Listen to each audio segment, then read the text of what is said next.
예, 우리가 로마서 같이 살펴보고 있는데요. 로마서는 사도 바울이 로마 교회에게 쓴 편지고, 그래서 예전에 말씀에서 앞부분에서는 수신자와 발신자가 누구인지에 대해서 같이 살펴봤어요.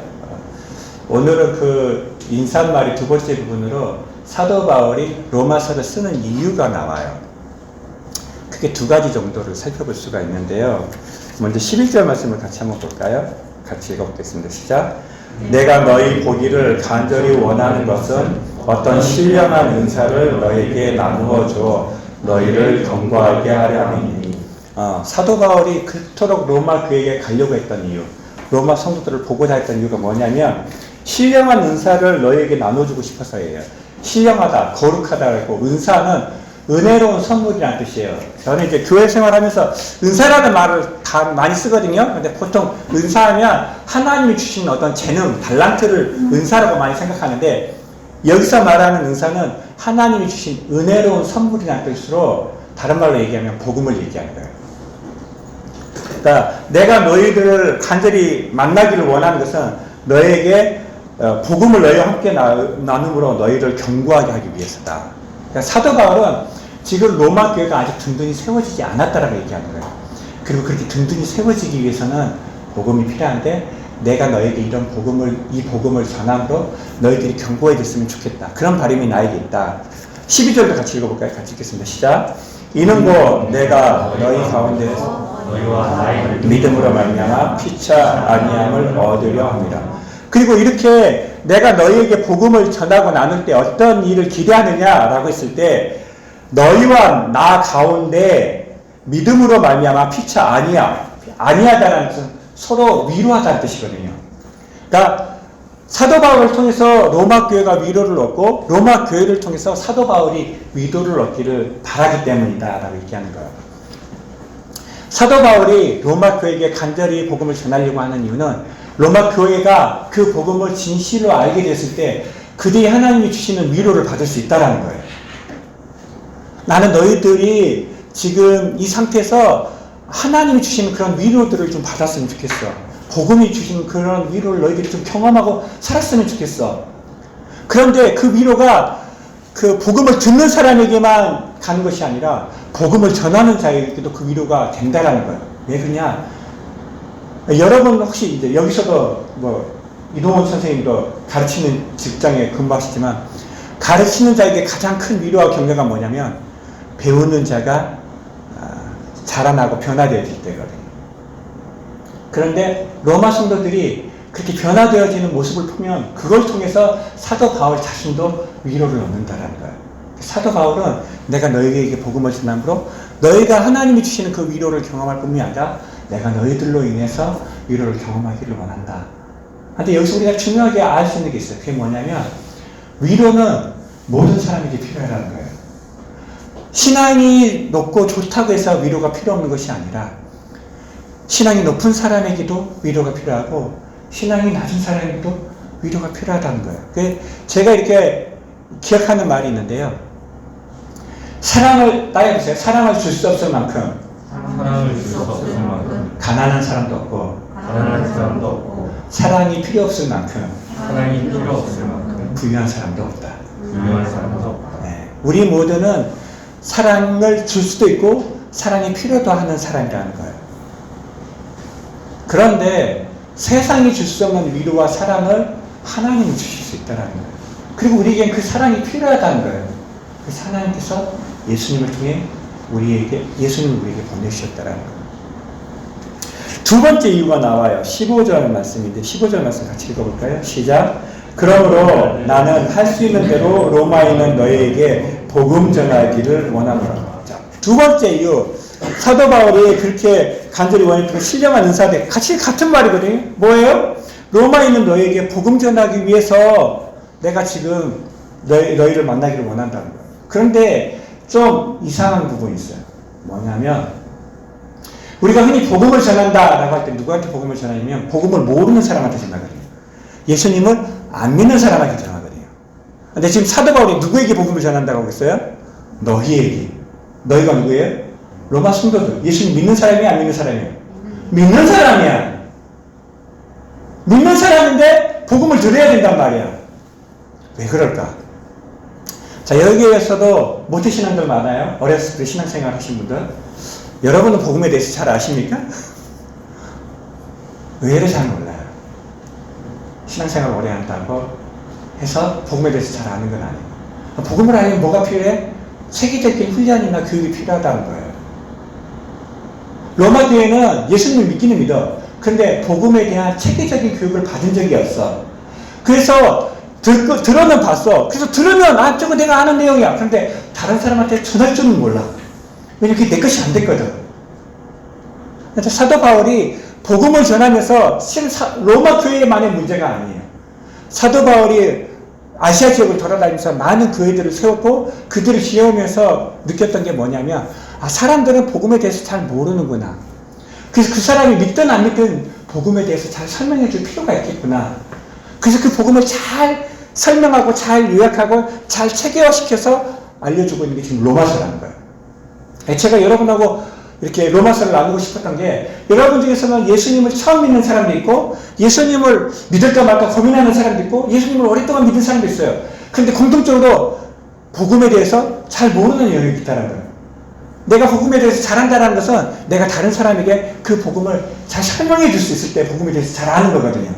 근데 많은 사람들이 예수님을 믿지만 내가 믿는 그 하나님을 다른 사람한테 가르쳐 주려고 했을 때 어떻게 얘기해야 될지 잘 모르는 경우가 많아요. 그래서 사도 바울은 지금 로마 교회에게 그 복음을 전해주기를 원하는 거예요. 그 이유가 그 다음에 그 결과 기대하는 결과가 16, 17절에 나오는데 우리 16, 17절도 같이 읽어보겠습니다. 시작.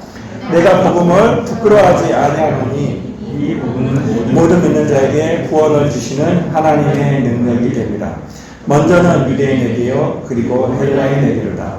복음에 있는 하나님의 의가 나타나서 믿음으로 믿음에 이르게 하나니 기록된 바 오직 우리는 믿음으로 말미암아 살리라 하니까. 사도 바울이 로마 성도들에게 복음을 전함으로 기대했던 것은 뭐냐? 첫 번째, 복음의 능력을 경험하기를 원했어요. 하나님을 믿으면서도 하나님이 주시는 그 능력을 경험하며 살아가는 사람은 많지 않습니다. 복음을 진실로 알게 될 때 사람들은 그 복음을 통해 하나님의 능력을 경험할 수 있게 된다고 합니다. 그리고 두 번째, 그걸 통해서 믿음으로 믿음에 이르게 되기를 원했어요. 사도 바울은 지금 믿음으로 살고 있어요. 그리고 로마 성도들도 자기처럼 그렇게 믿음으로 사는 삶을 살기를 원했던 거예요. 근데 그러려면 뭘 알아야 돼? 복음을 알아야 된다는 거예요. 그래서 그러면 복음이 대체 뭔지 좀 살펴볼 거예요. 자, 복음이 뭔지 제가 정리했어요. 같이 한번 읽어볼까요? 1번 모든 사람은 죄인이다. 2번 모든 사람은 구원이 필요하다. 3번 사람의 힘으로는 구원을 받을 수 없다. 4번 하나님이 예수님을 통해 우리를 구원하셨다. 5번 예수님을 믿는 자는 누구든지 하나님의 구원을 받는다. 자, 여기서 문제가 있어요. 사람들이 복음을 원하려면 첫 번째 조건에서 예스를 해야 돼요. 모든 사람은 죄인이 있고 나는 죄인이다. 이거에 동의가 돼야 죄인을 구원하는 복음을 필요로 하는데 대부분의 사람들은 자기가 죄인이라는 것에 동의를 하지 않아요. 저도 예수님 믿을 때 가장 큰 문제가 이거였어요. 그럼 성경이 말하는 죄가 뭐냐? 먼저 우리가 알아야 될 게 뭐냐면 성경이 말하는 죄와 세상이 말하는 죄가 다르다는 거예요. 자, 그러면 성경이 말하는 죄는 뭐냐? 왜 성경은 죄를 이야기하느냐? 우리가 살아가면서요, 우리의 인생 가운데 해결되지 않는 두 가지 문제가 있어요. 첫 번째는 악이에요. 세상은 왜 이렇게 악할까요? 왜 이렇게 나쁜 놈들이 많을까요? 부정과 부패, 사기. 저 제일 기분 나빴던 뉴스가 뭐냐면 사람들이 선의를 이용해서 악을 저지르는 사람들 이야기였어요. 도와달라고 해서 도와줬는데 그것을 이용해서 그 사람을 속이고 그 사람에게 악한 일을 행하는 일들을 들었을 때 더 이상 사람들에게 선을 행하거나 사람들을 믿을 수 없는 세상으로 만들어가는 그런 악이 너무 싫었어요. 믿으면 얼마나 편해요. 사람들을 믿고 살면 정말 편하잖아요. 그런데 여러분은 이렇게 자라나면서 부모님에게 어떤 교육을 받았는지 모르겠어요. 저는 부모님한테 이런 교육을 받았어요. 예성아, 아무나 믿지 마. 낯선 사람이 얘기하면 그 사람 말 믿지 말고 그 사람이 뭘 주든지 함부로 받지 마. 큰일 나. 도움이 필요하면 다른 사람에게 도움을 구해라. 그런 얘기를 들은 게 아니라 세상은 위험해. 세상은 믿을 수 있는 사람은 많지 않아. 아무나 믿지 마. 우리가 살아가면서 악한 세상을 경험하게 됩니다. 근데 왜 세상은 이렇게 악할까요? 왜 세상에 악은 존재할까요? 두 번째, 고통이에요. 여러분 인생을 살다 보면 우리는 우리가 원하지 않는 고통의 문제를 직면하게 됩니다. 왜 이렇게 괴로울까요? 사는 게. 불교에서는 인생을 고통의 바다라고 했어요. 끝없는 항해. 한 걸음 한 걸음이 고통의 연속이라고 얘기하고 있어요. 사람들은 이 문제를 참 많이 고민했어요. 그래서 그 해답을 찾고 있어요. 하나님을 믿는 사람들도 동일한 문제를 가지고 실험했어요. 그러면서 더 큰 문제에 직면했어요. 왜 하나님은 선하시다고 하시는데 이런 악과 고통을 허락하시는가? 만약 하나님이 선하신 분이라면 왜 악을 허용하시는가? 하나님이 선하지 않기 때문 아니야? 만약에 하나님이 선하다고 하면서도 악을 허용하는 거 보면 하나님이 전능하다는 말이 거짓말 아니야? 뭐든지 할 수 있다며! 그런데 왜 악을 허용하시냐고. 이 질문 앞에 사람들은 하나님의 선하심을 의심하고 하나님의 전능하심을 의심했어요. 근데 성경은 악이 뭐다? 악과 고통의 원인이 죄라고 지금 설명을 하고 있는 거예요. 그래서 죄의 문제를 다루고 있는 거예요. 왜 하나님은 자꾸 우리가 죄인이라고 얘기하고 죄에 대해서 얘기하냐? 그 죄가 사람들이 그토록 알고 싶어하는 악과 고통의 원인이기 때문에. 어떻게 악의 문제를 해결할 수 있어요? 어떻게 고통의 문제를 해결할 수 있어요? 죄를 알아야 돼요. 왜냐면 그것의 뿌리가 죄이기 때문이에요. 반대로 얘기하면 죄를 해결하잖아요? 그럼 내 인생에서 일어나는 악과 고통의 문제를 해결할 수 있어요. 이 말은 내가 인생을 살아가면서 악인을 만나지 않는다, 고통을 당하지 않는다, 그런 의미가 아니에요.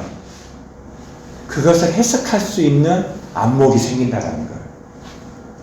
똑같은 상황도요, 내 마음 먹기에 따라서 그것을 좋은 것으로 해석할 수도 있어요. 그런데 그것이 나쁜 것으로 해석이 될 수도 있거든요. 성경이 말하는 죄가 뭐한지 창세기 3장 1절에서 6절 말씀을 우리가 좀 같이 공부를 해볼게요. 자, 1절부터 6절까지 저하고 한 절씩 교독하겠습니다. 그런데 뱀은 여호와 하나님이 지으신 들짐승 중에 가장 강교하니라. 뱀이 여자에게 물어 이르되 하나님이 참으로 너희에게 동산 모든 나무의 열매를 먹지 말라 하시더냐.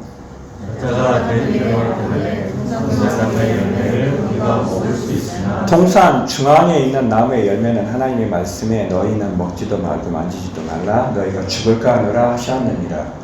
뱀이 여자에게 이르되 너희가 결코 죽지 아니하리라. 너희가 그것을 먹는 날에는 너희 눈이 밝아져 하나님과 같이 되어 선악을 알 줄 하나님이 아심이니라.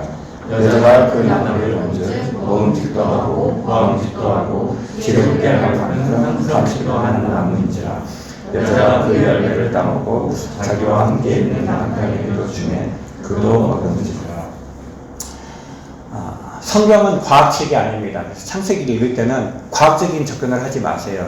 하나님이 인간을 흙으로 만드셨다라는 것이 과학적이 아니라 막은 거 얘기하는데 성경은 과학책이 아니에요. 성경은 세상에 있는 여러 가지 문제들에 대해서 말씀해 주시는데 특별히 인간의 구원이 중심이 되는 책이에요. 그래서 우리는 구원이 필요한 존재다. 하나님만이 우리에게 구원을 주실 수 있는 분이시다. 그리고 예수 그리스도를 통해서 하나님 우리에게 구원을 주셨다. 그것을 설명하기 위해, 그것을 우리에게 알려주기 위해 하나님 우리에게 주신 선물이에요. 그래서 창세기를 읽을 때는 다른 거 다 떠나서요. 왜 하나님이 이 이야기를 우리에게 선물로 주셨는가? 이 이야기를 통해서 우리가 알아야 될 게 뭐냐? 창세기 3장에 어떤 이야기가 나오냐? 죄가 어떻게 세상에 들어왔냐? 죄의 시작이 뭐냐를 보이는 거예요. 그 전까지는 죄가 없었어요. 하나님이 창조할 때 죄는 세상에 없었어요. 세상은 하나님이 보시기에 아름다운 세상이었어요. 인간에게 고통도 없었고 악도 없었어요. 그런데 어느 날 죄가 세상에 들어와요. 어떻게 죄가 시작이 됩니까? 인간의 선택에 의해서 죄가 시작이 되어져요.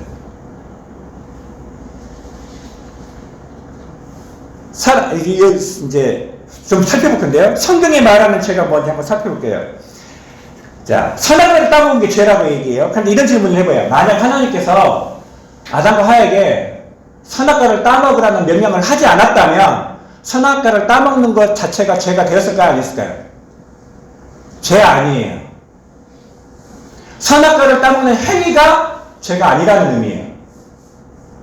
하나님이 명령한 것을 지키지 않은 것이 죄지 어떤 행위를 했다 안 했다가 죄가 아니라는 거예요.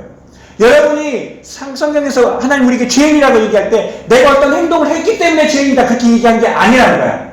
나의 어떤 행동 때문에 죄라고 얘기하는 것이 아니라 그 태도, 어떤 태도? 하나님의 명령에 대한 태도, 그것이 하나님에 대한 불순종이 죄라고 지금 얘기하는 거예요. 그리고 그 죄의 결과가 악과 고통이라고 얘기하는 거예요. 그러니까 죄는 뭐냐? 성경이 말하는 죄는 하나님의 말씀에 불순종하는 거예요. 그럼 여기서 한 단계 더 나가서 우리가 질문해야 되겠어요. 그러면 왜 하와는 하나님의 말씀에 불순종했을까? 솔직히 하와만 불순종한 건 아니에요. 아담도 똑같이 따먹었어요. 왜 아담과 하와는 하나님의 말씀에 불순종했을까? 이게 굉장히 중요한 질문이에요. 일반적인 질문으로 바꿔볼게요. 왜 사람들은 하나님의 말씀에 순종하지 않을까요? 왜 나는 하나님의 말씀에 순종하지 않을까요? 하와가 하나님의 말씀에 순종하지 않는 이유가 성경에는 안 나와 있어요. 그런데 저는 이렇게 추측을 해요. 첫 번째, 하나님의 선하심을 믿지 않았기 때문이에요. 무슨 말이에요? 하나님은 아담과 하에게 가장 좋은 것을 주셨어요. 에덴 동산에서 마음껏 살도록 하나님이 그들에게 가장 좋은 환경을 제공해 주셨어요. 그런데 하와는 하나님의 선하심을 믿지 않았어요. 뱀이 유혹을 하죠. 하나님 정말로 먹지 말라고 했어? 왜? 안 좋으니까 먹지 말라고 했겠지.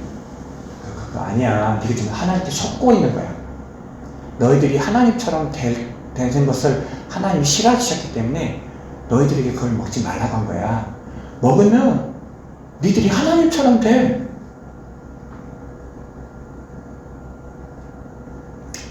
하와에게는 하나님이 주신 것이 가장 좋은 것이라는 믿음이 있었어.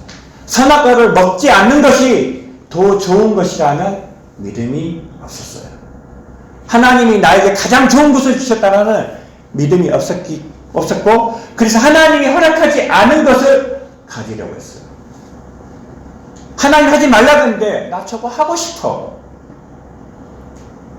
왜? 하는 것이 더 좋다라고 믿었기 때문이에요. 하나님이 주신 것보다 하나님이 주시지 않은 것, 하나님이 허락하신 것보다 하나님이 허락하지 않은 것이 나에게 더 좋은 것인데 하나님이 나를 사랑하지 않기 때문에 나한테 주시지 않는 것이라고 믿었기 때문이에요. 이걸 다른 말로 표현하면 하나님보다 더 사랑하는 것이 있었어요.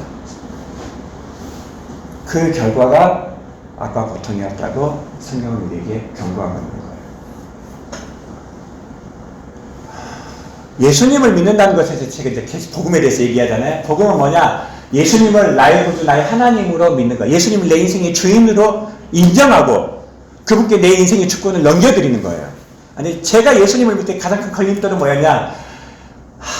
예수님을 믿으면 내가 싫어하는 어떤 일을 시킬 것 같은 그 두려움이 있었어요. 얘기했잖아요. 아프리카 선교사로 보낼 것 같은. 만약에 저 예수님 믿을 때 저를 목사로 부를 거야 그랬으면 저 안 믿었을 거예요.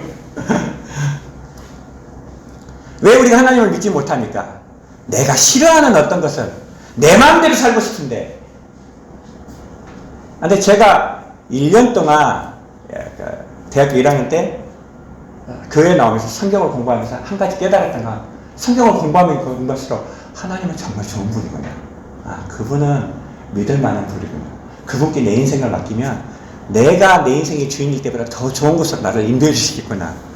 그 믿음이 생기니까 예수님을 믿게 되었거든요. 근데 사람들은 자기의 인생을 다른 사람에게 쉽게 맡기지 않습니다. 왜? 믿지 못하거든. 무슨 짓을 할지를 어떻게 알아. 여러분에게 다시 얘기합니다. 예수님을 믿는 게 뭐예요? 예수님을 나의 구주, 나의 하나님으로 믿는 것입니다. 그분을 내 인생의 주인으로 인정하고 그분께 내 인생의 주도권을 넘겨드리는 것. 그리고 그분의 말씀에 순종하는 것입니다. 왜? 그게 가장 좋은 것이기 때문입니다. 제가 여러분에게 다시 말씀드립니다. 하나님을 믿으면 여러분 로또가 터집니다. 대박이 납니다. 여러분이 한 번도 살지 못했던 삶을 살 수가 있습니다. 여러분이 한 번도 할 수 없기 때문에 포기했던 그 영역들을 절망하고 낙심했던 그 모든 영역 가운데 하나님의 능력과 하나님의 위로와 하나님의 인도하심을 경험할 수 있습니다. 우리가 인생 가운데 경험한 그 악으로부터 고통으로부터 하나님은 우리가 자유로워지기를 원하십니다. 힘들어할 때 하나님은 우리를 위로해 주기를 원하시는데 그 하나님의 능력, 그 위로를 어디서 받을 수 있어요? 사람에게는 못 받아요. 여러분 다른 거 의지해 보세요. 다른 걸로는 채울 수가 없고 다른 걸로는 해결이 될 수 없어요. 여러분의 풀리지 않는 인생의 문제 앞에 하나님께 나아가십시오. 그분을 의지하시고 그분께 기도하면 하나님의 인도하심을 경험하게 될 거예요. 자, 말씀을 정리할게요. 바울은 로마 교회에 복음을 전하기를 원했어요. 로마 교회는 복음을 아는 사람들이 있어요. 그러나 다른 사람에게 복음을 전할 만큼 복음을 체계적으로 알고 있지는 못했어요. 저는 여러분이 로마서를 공부하면서 내가 믿는 하나님이 어떤 분이시고 내가 믿는 복음이 내가 왜 하나님을 믿어야 하는지 어떻게 하나님을 믿어야 되는지 내가 믿는 하나님은 어떤 분이신지를 좀 알아가는 시간이 되었으면 좋겠습니다. 예수님을 믿는 사람들도 복음에 대한 체계적인 교육이 필요합니다. 여러분 교회만 다닌다고 해서 신앙이 성장하지는 않아요. 제가 다녀보니까 그래요. 알기 위해서는 알려는 노력이에요. 제가 공부할 때 가장 중요하게 얘기한 게 있거든요. 그게 뭐냐면 스스로 하지 않는 것은 남는 게 없다. 우리 이제 셀모닝 하면서도 제가 계속 돌아가면서 인도하게 하는 거 1학년들은 안 시켜요. 신생들은 안 시켜요. 그런데 청년들에게 시킨 것은 자기가 누군 모임을 인도하거나 가르칠 때 제일 많이 배워요. 저는 여러분이 배우기를 원하거든요. 그런데 나는 노력을 아무것도 하지 않고 그냥 목사가 해주는 말만 듣고 목사의 가르침을 잘 받으면 신앙이 성장한다고 생각하는데 물론 성장은 해요. 그런데 그렇게 많이 안 자라요. 여러분이 스스로 시간을 내서 노력해서 성경을 읽고 공부하고 암송할 때 하나님이 주시는 그런 은혜들을 누릴 수 있어요. 그러니까 하나님을 알게 되어져요. 그래서 이 청년회 때 여러분이 그런 것들을 좀 경험했으면 좋겠어요. 마지막으로 말씀을 듣고 끝나는 것이 아니라 다른 사람에게 복음을 전할 수 있는 청년들이 되시기를 주님의 이름으로 축복합니다. 좋은 걸 나 혼자만 알고 있을 수 없잖아요. 다른 사람에게 전할 수 있는 저와 여러분이 되었으면 좋겠습니다.